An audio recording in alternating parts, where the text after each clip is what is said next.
G'day, folks. Welcome to another Chit Chats with Git Cats, number 43. Where did the time go? I jumped right in the deep end with these, didn't I? And good thing I'm not freaking out about going live to YouTube anymore. It's become very much easy. When things go pear-shaped, people are here for the train wreck. But hopefully no train wreck today, because a ding-dong, who's at my front door, none other than Mr. Jeff Martin. Hey, Jeff, how are you, mate? Mate, I'm good. Especially when I hit the wrong button on my little controller like I just did then. But that's perfectly fine. Jeff, I usually start these off by asking people how they got into playing the crazy 6-string piece of wood we call the guitar. How did it all start for you, mate? Well, Rick, it started for me when I was 7 years old. Now, when I was 4, my mother bought me a ukulele. And I took quite a liking to it.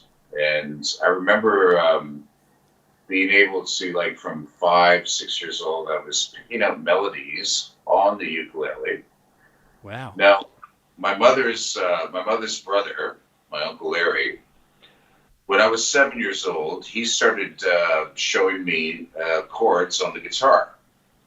And the way I remember it was that he had this big Gibson jumbo, Dove acoustic guitar, right? And for me at the time, it seemed like it was like this. Yep. Right. But he showed me chords to, like, for instance, the Everly Brothers and Elvis and Roy Orbison. And that's kind of how I started at 7 years old.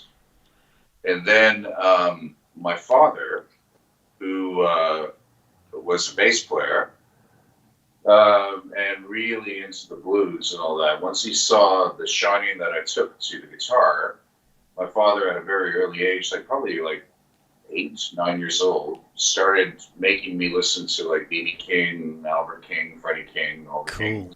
Cool. And I just kind of like went from there. Yeah. Nice one. And singing, I mean, not only are you the guitar player in the band, producer, etc., singing, did that come early for you? Was that something that came out of necessity later on? Well, I started singing, like, again, like, so I come from a French Canadian background, right? So one of my earliest memories would be like me being in the bath and my mother teaching me French, like nursery rhymes, like, songs and all that. And but then in grade school, believe it or not, Jeff Burrows, the drummer in the Tea Party, still to this day. Yep. I think so, yeah, because there's no other drummer, right? But him and I had our first band together when I was 10 years old and he was 11. Wow. And I was the singer, quote unquote lead guitarist. I didn't really, know that many leads at the time, but I was the singer. And it kind of started from there. And then, it's complicated, but, I don't know, like 1990 was when the Tea Party officially formed with Stuart and myself and Jeff Burrows. And that's kind of when I more or less became a professional lead singer. Uh-huh. Cool. So you said you grew up listening to the Kings, or your father introduced you to the B.B. Kings, the Albert Kings, etc. How did you get the Middle Eastern influence in your playing? Because, I mean, it's very obvious That's a very good question. How did that come about? Well, how it came about was this.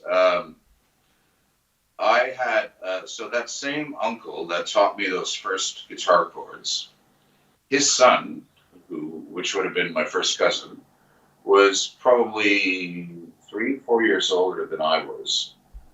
I was a big Beatles fan as well.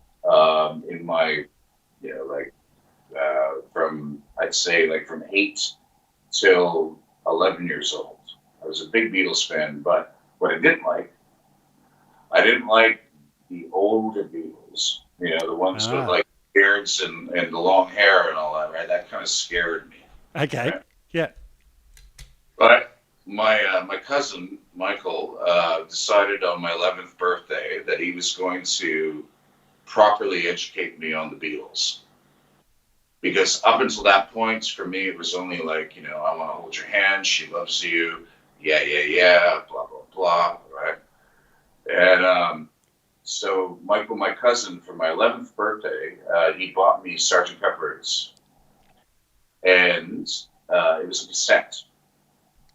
And my father had this, like our family home, like my dad was all about audio and visual and all that, even back then. Cool. So we had the best cassette player that you could ever imagine, but it was probably about this big.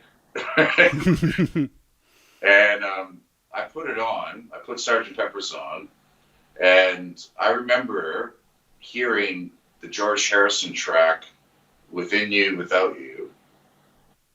And now I don't know if many of your people that are watching, if you believe in past lives or anything like that. But all I can say is that at 11 years old, when I heard that George Harrison track with the sitars and the tabla and just that classical Indian influence, it was almost like at 11 years old, I remembered everything. Wow. And that's when it all started.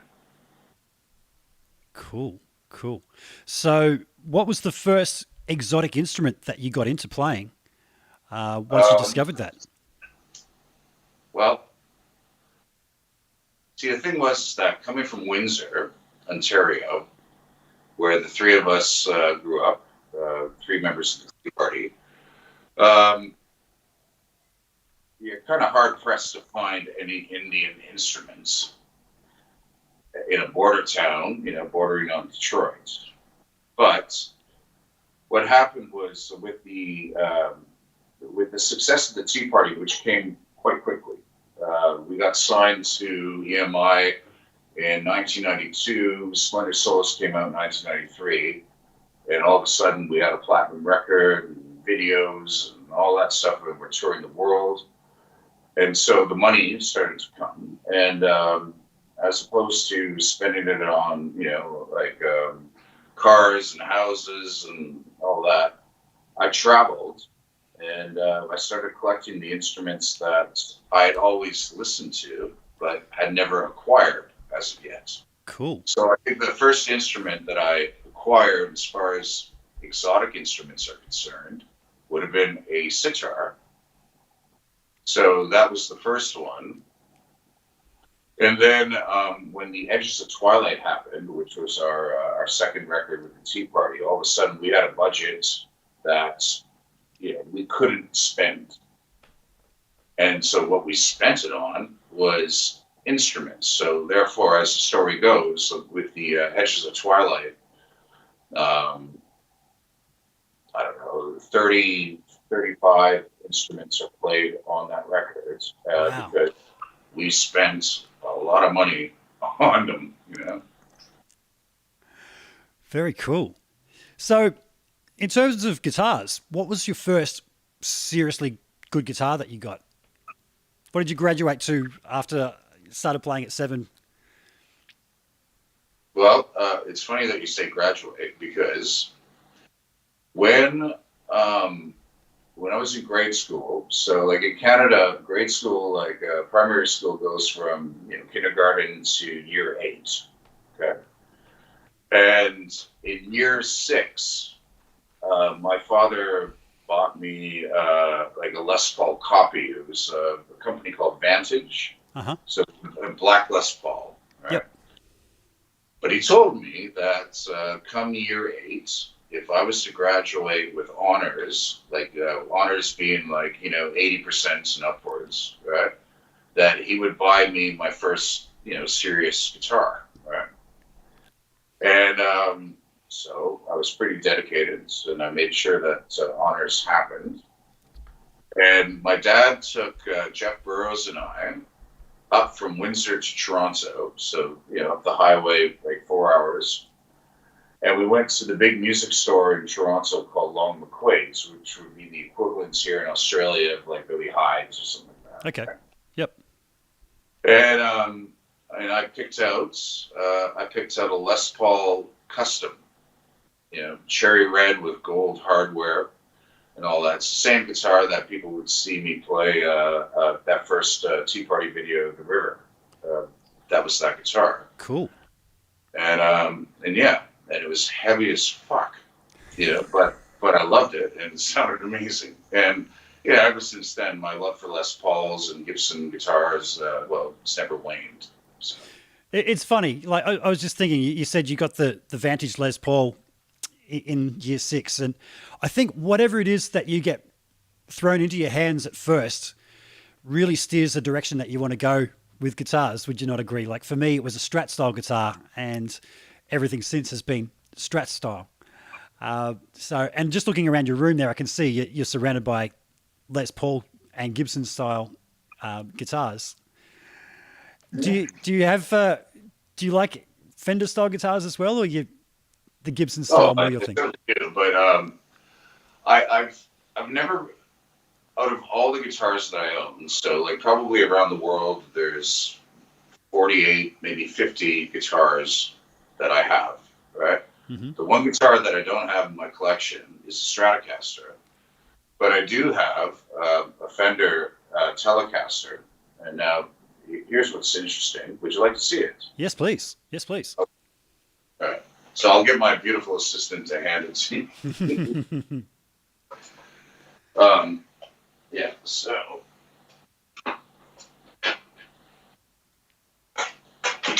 Now, there's a story behind this Telecaster. Mm-hmm. This Telecaster it's a 1969 Telecaster. Now, but what it is it's the prototype for the Parsons Light B-Bender. I saw that straight away. I could see the two dots. And I thought, hello, B-Bender. Yep. Yeah, so B and an E. I haven't hooked up the E for quite some time. Because, I mean, I can get my head around most things, but, come on. Right? But this thing, this is the guitar that I use on Correspondences, Off the Edges of Twilight, and I use it live, right? It's got like a Jeff Beck humbucker in that position there, right? So when I hit the lead pickup, it really it takes over like a humbucker, right? It's got a lot of gain. Yep. And the whole B-Bender thing is something that's, I mean, I've learned most of my tricks off of Jimmy Page. Yeah. And this is another one, right? And but I love it. Like I've taken it a bit further because I've gone back to the Clarence White, who was the inventor of this mechanism. And for anyone that's ever listened to like the Burrito Brothers or the Byrds, Clarence White's guitar playing and his B-bending, it sounds like a pedal steel, you know? And so, yeah, it's part of the arsenal, like, especially the guitars that I have here in my studio are different, like much different than the ones that I have overseas that are in storage specifically for the Tea Party, because those are live guitars. Whereas like here, every single guitar that I have here in the studio has a purpose and has a very distinct sound. Uh-huh. Yeah. Now, somehow when you said out of all those guitars, you only had one Fender, I knew straight away it was going to be a Telecaster. I could just see that being something that you'd be playing. How about amps, mate? What type of amps do you gravitate towards? Or are you one of these guys that has a multitude of them? Well, with the Tea Party, again, in storage in Canada, waiting to be fired up, I have matchless amplifiers. So when you see the Tea Party play live, I've got two 120-watt Super Chief heads, three matchless 4x12 cabinets, and then on both sides of those, I've got two Fender Bassmans, right? Mm-hmm. But that's all in storage over there. Over here in my recording studio, I simply have I don't know if we can show you this or not. No, we can't. But I have you know how Jimmy Page used to use in the early days of Led Zeppelin. It was called the Supro amplifier. Yep. Well, I actually have the amplifier before it was called Supro. It was just the Jensen Speaker Company. And so this amplifier that I have here in the studio dates back to 1959. And it still works, don't you? Yes, you still work. And it sounds amazing, you know, because the thing that a lot of producers that do rock music, what they don't get, and what Page always got when recording Led Zeppelin and producing Led Zeppelin, is less is more, right? And the smaller the amplifier, the smaller the wattage, the more that you can fit it in to the actual stereo spectrum of the speakers, right? You know, because like you start recording Marshalls at like 11, and then you try to fit it into a mix. Well, it's not really fun for the ears. Not at all. Not at all. And this seems to be something that's a common theme talking to various guitar players. I know both the guitar players from Australian band The Angels brought up the fact that one of their big records back in the 80s, they were using a little amp with an 8-inch speaker, and it just sat perfectly in the context of a mix. So I totally get what you're saying there. Very good. Jeff, I figure you're probably not much one to be using modeling then. Have you ever tried any of the modeling amplifiers out there? I have. They work great for like for instance when I was over in Vancouver in October of last year, and I was doing some tracking with the Tea Party at a studio called the Armory. Well, when it came to just rehearsing, right, it was great, you know, because you could just dial something up. There it is, right? But that's just for rehearsals, right? But I prefer to, you know, do the hard yards and find the right amplifier and the right sound properly, you know, for when it comes to recording. Sure. I have found that there's just something about the way it sits in a mix. And I was talking to somebody about it this morning, that modelers just don't seem to sit in a mix quite the way that a mic'd up speaker does. I didn't figure you'd be much one for using one of those live. No. I've never used it live, but they serve their purpose, right? But the thing is, though, is that when it comes to recording, you know, you have to understand that it's digital masking, you know, like more or less, right? Yep. And so you're kind of well, you're fooling yourself, or you're fooling the actual stereo field by thinking that, oh, I can just dial in a Fender Twin. Well, no, you can't. You have to actually have a Fender Twin, or you have to have a Supra, or you have to have a matchless combo, or you have to, you know, because if the recording is done properly, it does not lie. True. Very true. Now, Jeff, you mentioned Jimmy Page as being a big influence. Is there some other guitar players that you could cite as being big influences on your playing? Oh, absolutely. Well, Jimi Hendrix was very big. When I was 16 years old until I was 18, I don't think I listened to anything else. Wow. But Jimi Hendrix. Yeah. And then when around 20 years old, I met you know, Roy Harper, a big hero of mine. Roy Harper is very much associated with Led Zeppelin and with Pink Floyd, and he comes from that folk background in England, right? Folk fingerstyle guitarist, right? And then he turned me on to guitarists like John Renbourn and Burt Yanks and Davy Graham, and they became those well, those three guitarists became such an integral part of my influence as far as my acoustic playing when it came to writing for the Tea Party, or even to this day with my solo stuff. Like, well, for instance, it's a very, very misty, rainy day here in the mountains outside of Mullumbimby. And Melissa and I, we were listening to John Renbourn as we were getting, this beautiful cauliflower truffle infused soup going on the stove. So Nice. So, looking at your acoustic playing and the Middle Eastern influence, having to learn scales to play that kind of thing, was that something you just did by ear, or did you seek out books trying to find how to get that exotic sound? no, well, as I told you, Rick, like going back to when I was 11 and I heard that Beatles song, something happened, and it's very inexplicable. So I'm supposed to be a man of words, but I really don't think I can put it into words. I I just remembered everything. Wow. So when I started, like with the success of the Tea Party and traveling around the world, and I could find these instruments that I had always heard, right?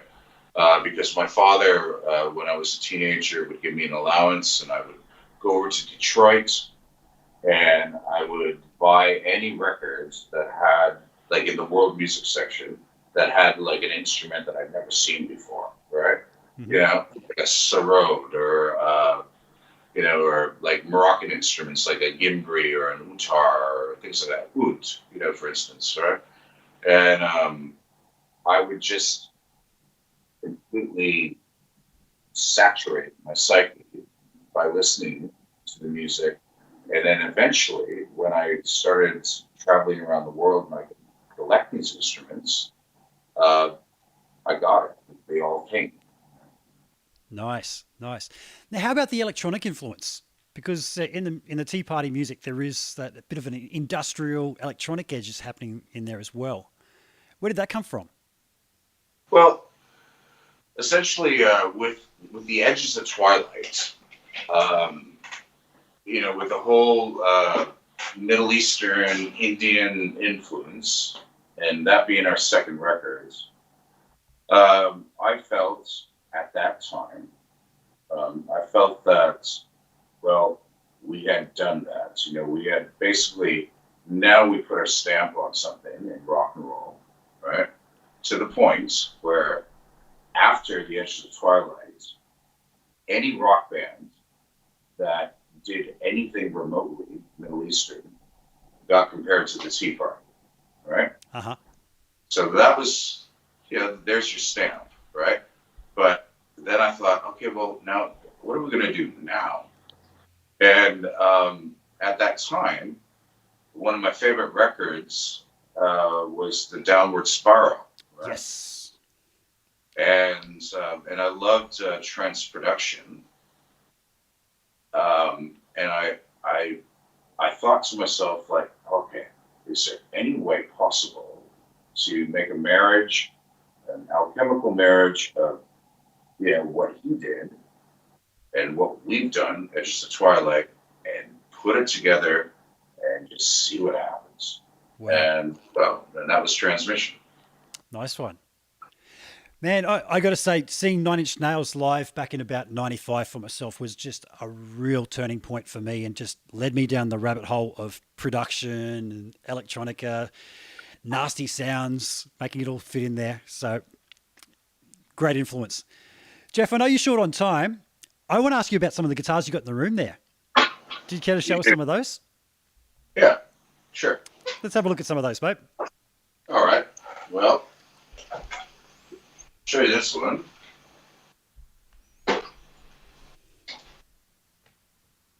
So this is my 1968 Les Paul Black Beauty.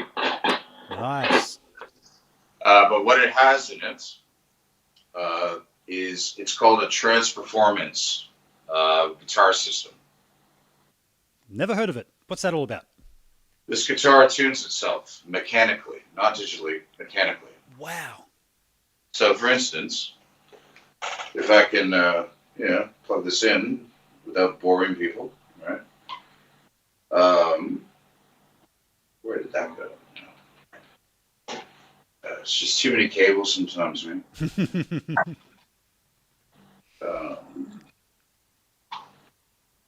I just have to find it.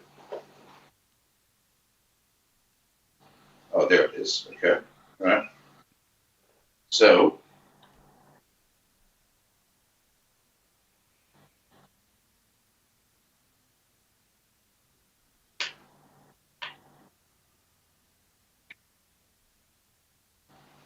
one second. You're right, mate. Am I?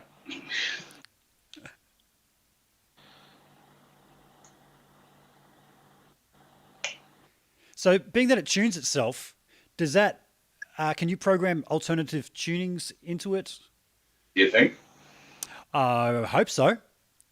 That would be one Yeah. of the major draw cards of it. I'm just trying to get some light in here. And is that something you use live a lot to help accomplish all the different tunings that you use? I have used it live. Yeah.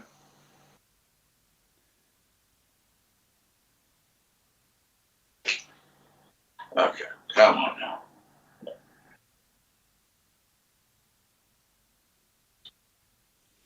Trust me, this is worth the wait. Okay. There we go. Got it. All right. So essentially, this guitar, when Tea Party performed with Page and Plant in 1996, we did the very last show that they did in North America at the Montreal Forum, and I saw Page play this guitar, or well, not this guitar, but this guitar, like a guitar with this system in it, right? Now, Page was only using it like for an effect, like to begin a song, right? To go back and forth between tunings. Yep. Okay. But then when I spoke to him after the show, and he explained to me how it works, I was like, oh, okay, no, this guitar was meant for me, right? Uh-huh. So essentially, it's like this. So I've got all these menus in here that I've programmed, right? But for instance, the Edges of Twilight. Okay?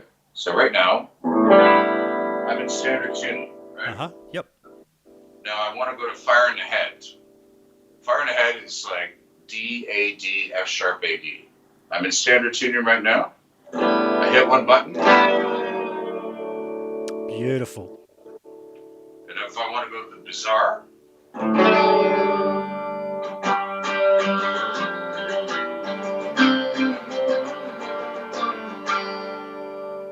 want to go to like Sister Lake, Winter Solstice.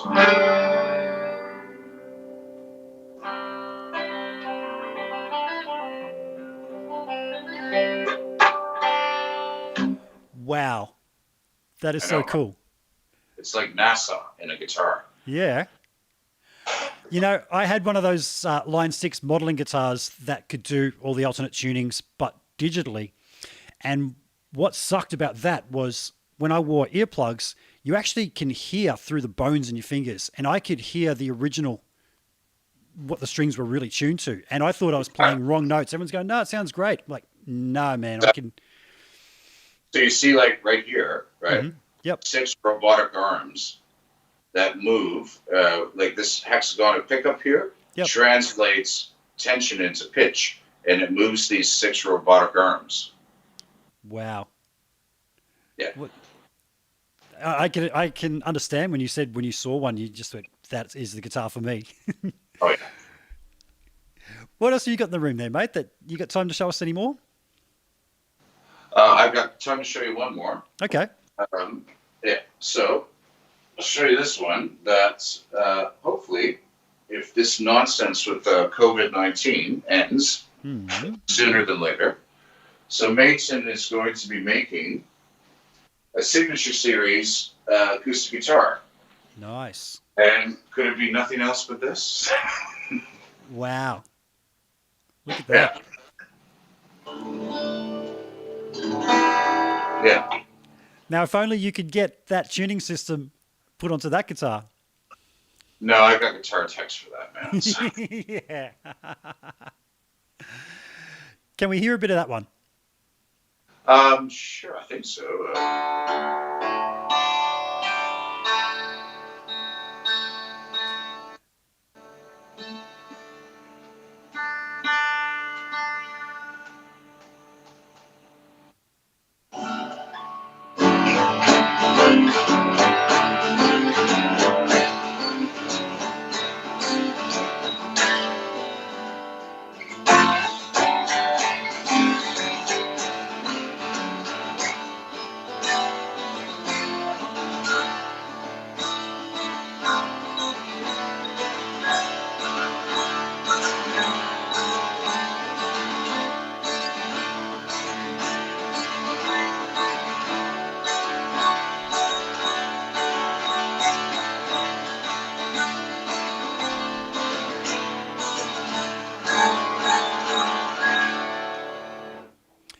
Beautiful. So, being a signature guitar, did you choose the woods and everything in that? And what woods are they? I didn't. You know what? I have to be honest with you Mm-hmm. because the prototype Yep.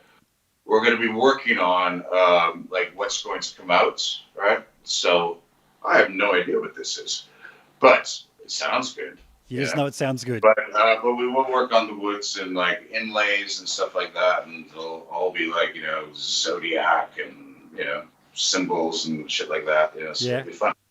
Was that a current production model that you had tweaked at all, or did they? No, this is the first one they've ever made. This is it. Nice, nice. Jeff, I know you said you only had a half an hour to spend, mate. We've hit that mark, so I do thank you very much for your time. It's been nice talking to you. Thanks, And, Rick. yeah. Pleasure. Am I right in thinking there is a new Tea Party album just out or about to come out? There is Black River came out about a year and a half ago. Okay. But yes, there is a new one that I'm working on, which that's the reason why I've got to cut this short because I've got to finish a couple mixes tonight. But other than that, my new solo EP, Cinnamon Rose, came out about 2.5 months ago, and that's doing extremely well. And yeah, things are looking up and up. Awesome, awesome. So I thank you again for your time, Jeff. Thanks for tuning in, folks. And I'm gonna hit the button. And you know what happens when I hit the button? It's all over.